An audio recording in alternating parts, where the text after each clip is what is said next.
राहुल गुप्ता साहेब आहे, त्यांची जबाबदारी जळगाव शहर, जळगाव ग्रामीण आणि अमळनेर या 3 मतदारसंघ आहे. दुसरे अधिकारींचे नाव आहे सीमा कुमारी उदयपुरी, श्रीमती सीमा कुमारी उदयपुरी. ते बघणार एरंडोल, चाळीसगाव आणि पाचोरा. तिसरे अधिकारी आहे श्रीमती पुष्पांजली दास, ते आसाम सरकारचे सचिव आहे. ते जबाबदार राहणार चोपडा, रावे आणि भुसावळ. आणि श्री महेंद्र पाल, ते राहणार जबाबदार जामनेर, मुक्ताईनगर आणि मलकापूर. मी 4 अधिकारींचे नाव परत सांगतो. डॉक्टर राहुल गुप्ता, श्रीमती सीमा कुमार उदयपुरी, तिसरे अधिकारी आहे श्रीमती पुष्पांजली दास आणि चौथे अधिकारी आहे श्री महेंद्र पाल. 4 अधिकारी आज आलेले आहे. एक अधिकारी आता येत आहे, म्हणजे रस्त्यात आहे. मतदारसंघ राहुल गुप्ता, जळगाव शहर, जळगाव ग्रामीण आणि अमळनेर. ठीक आहे. सीमा कुमारी उदयपुरी, एरंडोल, चाळीसगाव, पाचोरा. तिसरे पुष्पांजली दास, चोपडा, रावे, भुसावळ. चौथे आहे श्री महेंद्र पाल, जामनेर, मुक्ताईनगर, मलकापूर. ठीक है, ओके. उसके बाद सर मैं अपना बोल देता हूँ, फिर उसके बाद चलो पुढचा स्लाइड. सर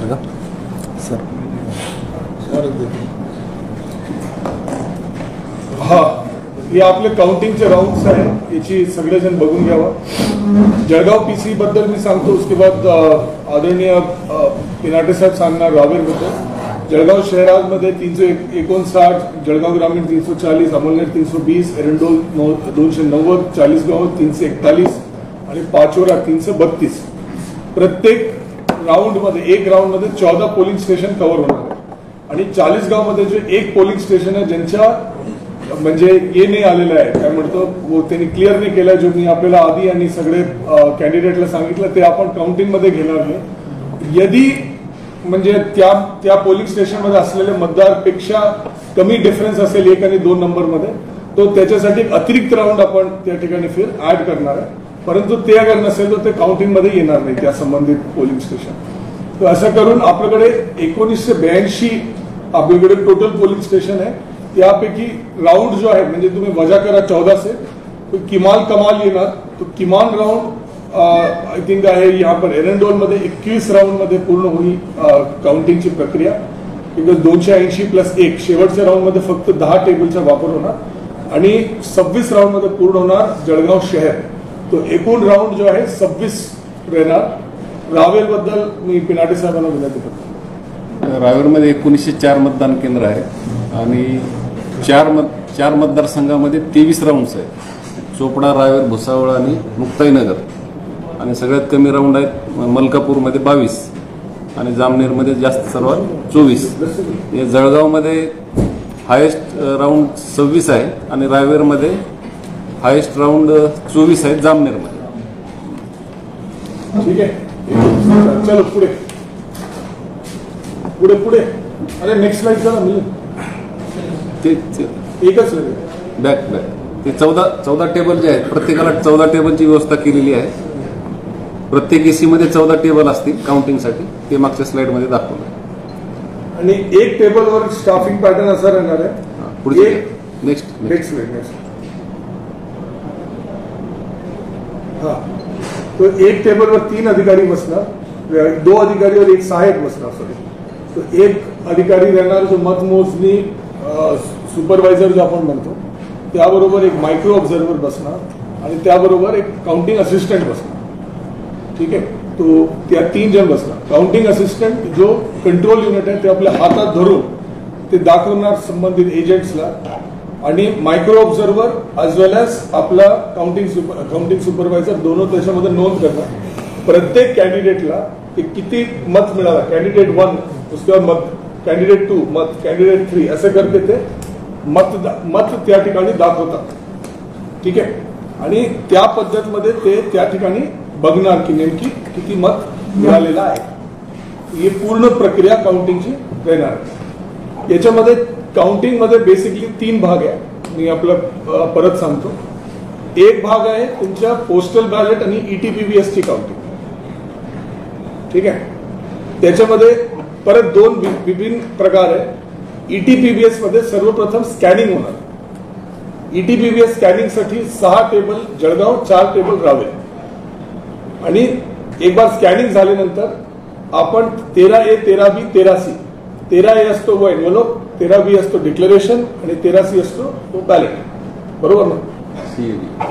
CAB सॉरी, उलटा 13C असतो एन्व्हलप, 13B असतो डिक्लेरेशन, A असतो ballot, B ballot, A declaration, CAB cab. हा बरोबर.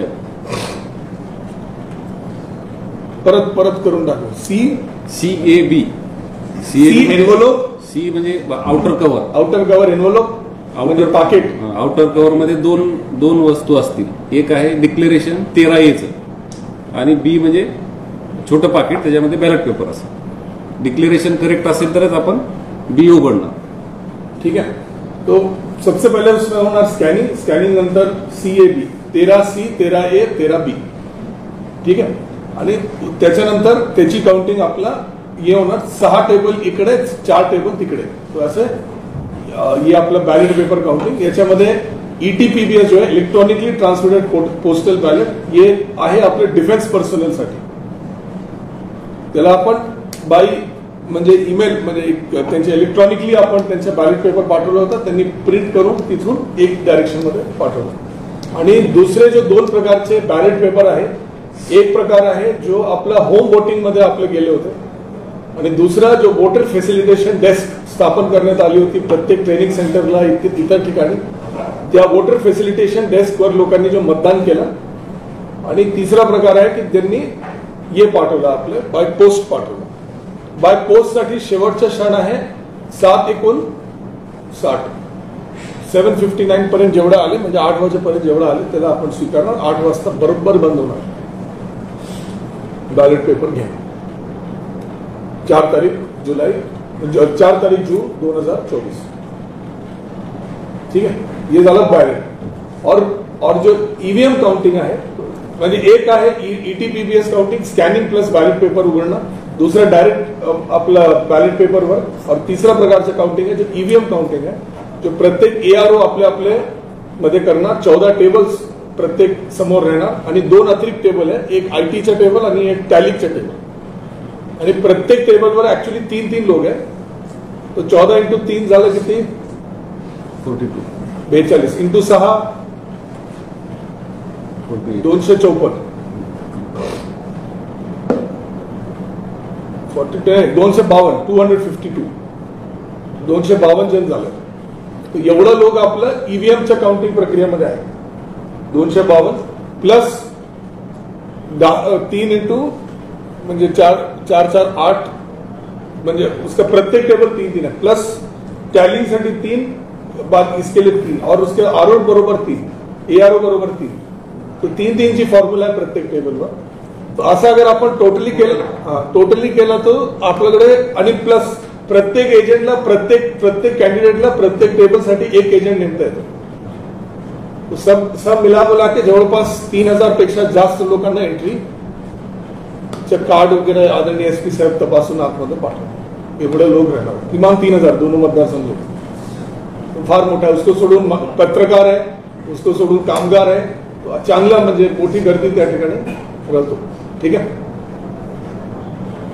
ओके. हे झालं आपलं काउंटिंगची प्रक्रियाच्या संदर्भात. एक सेकंड सांगतो. उसके बाद मी आता ये सांगतो तुम्हाला लास्ट विषय जो मला सांगायचा आहे. फिर आदरणीय SP साहेब सांगतील.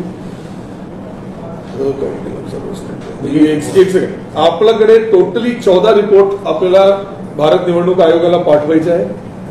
14 रिपोर्ट जो आपण 3 तारीखला 4 तारीखला 13 आहे और 3 तारीखला रात्री एक रिपोर्ट आहे. असं 14 रिपोर्ट आपल्या काउंटिंगला जाणार. आणि सर्वात महत्वपूर्ण म्हणजे 21C म्हणजे डिक्लेरेशन ऑफ रिझल्ट. आणि त्याबरोबर आदरणीय सेक्रेटरी जनरल महासचिव लोकसभा त्यांनी एक पत्र पाठवलेलं आहे हिंदी आणि इंग्लिश भाषेमध्ये. त्या पत्र विनिंग कॅन्डिडेटला द्यायचं. त्याला लोकसभामध्ये आयडेंटिटी कार्ड वगैरे भरपूर गोष्टी त्याच्या. तो विनिंग कॅन्डिडेटसाठी मेन आहे 21C प्लस सेक्रेटरी जनरल साहेबांचं पत्र. आता मी एक सिक्वेन्स ऑफ इव्हेंट सांगतो, काय काय गोष्टी आपला आहे. वो माझा लास्ट है, उसके बाद सिक्वेन्स ऑफ इव्हेंट्स.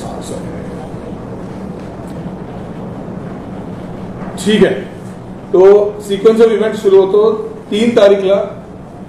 3 तारीखला सेकंड रँडमायझेशन 3 तारीखला राहणार आहे, म्हणजे सोमवारच्या दिवशी. ठीक आहे.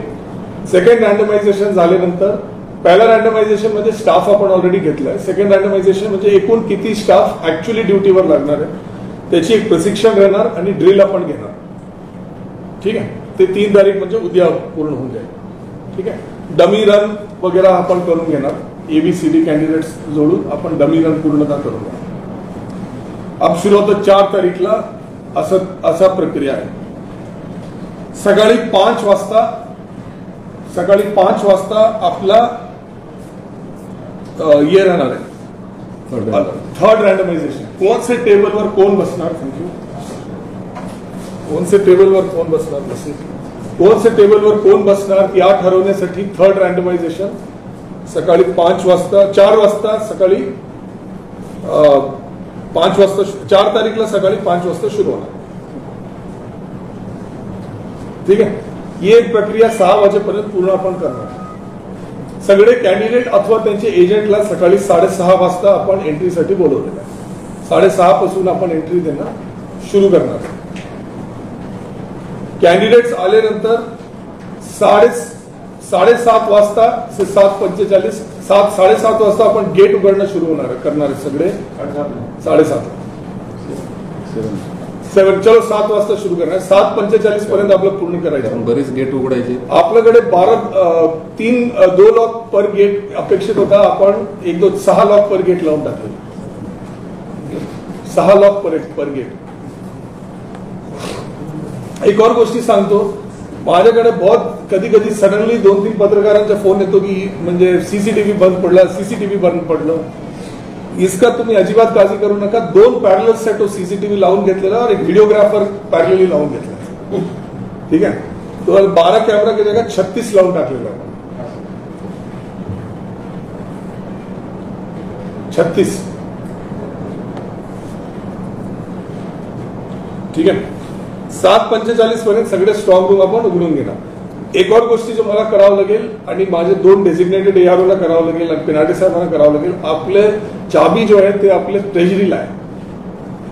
आपले जिल्हा ट्रेजरी, एरंडोल ट्रेजरी आणि भुसावळ ट्रेजरी. सब ट्रेजरी एरंडोल, सब ट्रेजरी भुसावळ. तिथून चाबी पण सकाळी आणावं लागेल ट्रेजरी ओपन करून. बरोबर 8 वाजता आपला पोस्टल बॅलेटची काउंटिंग सुरू होईल. 7:15 पर्यंत आपल्याला start of poll report Bharat निवडणूक आयोगाला पाठवायचा आणि 8:30 वाजता ईव्हीएमची काउंटिंग सुरू.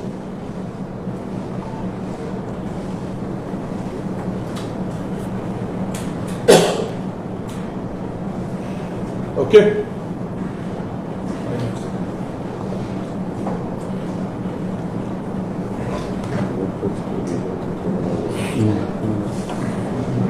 ठीक आहे. ओके.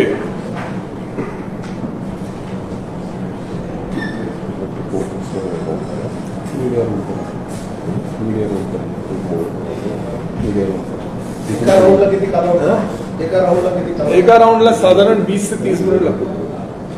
उसमें सिग्नेचर घ्यायला 10 मिनिट. देखो असं आहे, एक राउंड मध्ये 4 मिनिट म्हणजे जळगावला 4 से 5 मिनिट एक म्हणजे सगळे कॅन्डिडेटची यादी दाखवायला लागतो. आणणं वापस ठेवणं 5 मिनिट और इसको सोडून रावेरला 7 मिनिट उजवी प्रक्रियासाठी लागणार. उसको सोडून एजंट्सला दाखवून त्यांचे सिग्नेचर घेणे. सिग्नेचर घेणे, उमेदवार मतं लिहिणे, याच्यामध्ये टॅलिंग करणे 20 मिनिट आम्हाला ऍव्हरेज 20 से 25 मिनिट ऍव्हरेज लागतो. दर राऊंड मध्ये आहे ना, राऊंडचे निकाल जाहीर करत नाही. अर्धा तासाने निकाल घेतोय. एनकोरवर आपण टाकलेलं आहे results.eci.in मध्ये अधिकृत निकाल आपल्याला मिळत राहणार आहे. results.eci.gov.in करके वेबसाईट आहे, त्या ठिकाणी अधिकृत निकाल दर राऊंड नंतर मिळत राहणार. अधिकृत निकाल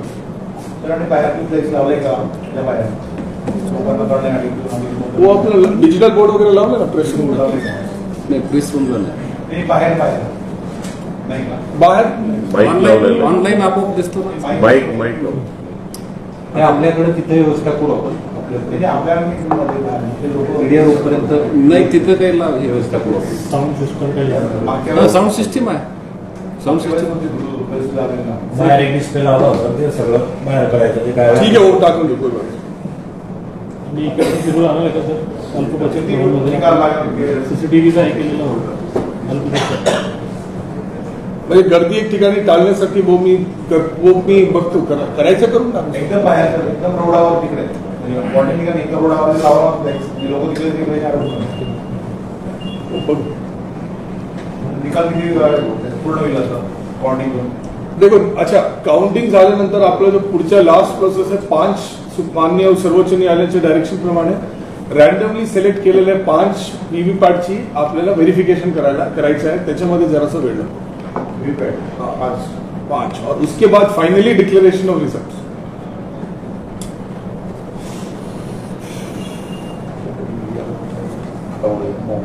हा, मीडिया रूम पर्यंत मोबाईल अलाउड आहे. पुढं नाही, मोबाईल पुढं अलाउड राहणार नाही, फक्त सेंटर पर्यंत राहतील. मीडिया रूम जिथं केलेली आहे तिथपर्यंत मोबाईल अलाउड राहतील. जेव्हा तुम्हाला आत यायचंय साहेब तुम्हाला राऊंडला घेऊन येतील बॅचेसमध्ये घेऊन येताना मोबाईल किंवा बाकी कॅमेरा वगैरे काही अलाउड नाही. हा ठीक आहे, ते साहेब राहतील, तुमचे इन्चार्ज तेच आहेत. पुढं ठीक आहे, पुढे झालं. झालं ते झालं, हे पण झालं. काउंटिंग हॉल लेआउट आहे, लेआउट दिलेलं आहे तुम्हाला ऑलरेडी माहिती आहे सगळं. पुढं लेआउट कळलं का सगळं? इथून कळलं का?